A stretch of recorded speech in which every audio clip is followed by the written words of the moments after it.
Alors, reformulons et comparons des rapports. Si la question est trouve un rapport équivalent dont l'un des termes est 10 et nous avons les deux rapports suivants, 3 à 5 et 1 à 2. Alors, voici comment on peut faire ça. En les plaçant sur des fractions, personnellement, je trouve que c'est plus facile. Donc ici, si on regarde 3 à 5, la seule possibilité d'avoir un 10, c'est de faire 5 fois 2. 5 fois 2 donnant 10. Donc, 3 fois 2, tu multiplies par un terme par 2. Il faut multiplier par l'autre terme également par 2. Donc, mon rapport devient donc 6 à 10.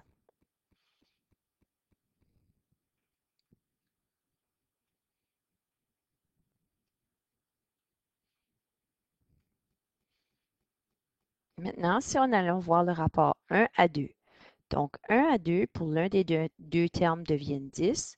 Donc ici, je peux le multiplier par 10. Ici aussi, je peux le multiplier par 10. Donc 1 fois 10, ça donne 10. 2 fois 10, ça donne 20. Donc mon rapport équivalent, dont l'un des termes est 10, peut être 10 à 20. Ou une autre possibilité serait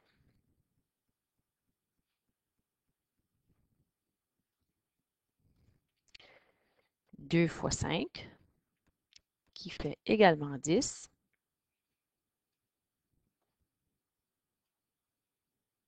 Donc 1 fois 5. Donc mon nouveau rapport est de 5 à 10. Donc c'est un rapport équivalent, 5 à 10.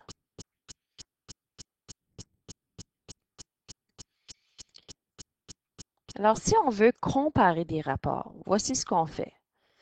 Alors, si on a le rapport 4 à 1 ou le rapport 3 à 10, 10 à 3, excuse. Alors, afin de savoir quel est plus grand, on va travailler comme si c'était des fractions et les placer sur des dénominateurs communs. Donc, pour placer sur des dénominateurs communs, on va multiplier nos deux dénominateurs. 1 fois 3 fait 3. Donc, les dénominateurs communs, c'est 3. Donc, pour avoir le 3, j'ai fait 1 fois 3. Donc, 4 fois 3, qui va me donner 12. Le 10 demeure pareil. Donc, nous avons le rapport 12 à 3. Et ici, nous avons le rapport 10 à 3. Donc, qu'est-ce qui est plus grand? C'est le 12 à 3. Alors, si on vient ici, faire la même chose, on trouve le dénominateur commun. Donc, le dénominateur commun, c'est encore une fois 3. Donc, ici, ça demeure 2. Ici, c'est 1 fois 3 qui donne le 3 ici. Donc, 1 fois 3 qui donne 3. Donc, 3 fois 3, ça fait 9. Donc, le rapport le plus grand, c'est bien 3 à 1. Et ici, c'était 4 à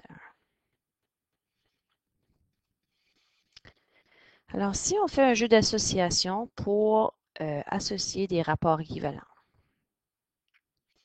Donc, ici, nous avons le rapport 1 à 2.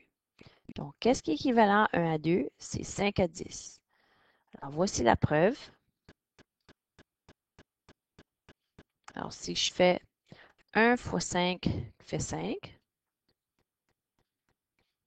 2 fois 5, ça fait 10. Donc, mon rapport équivalent, 1 à 2, c'est 5 à 10. Pour le rapport 2 à 3, donc 2 à 3, je garde dans ma suite ici.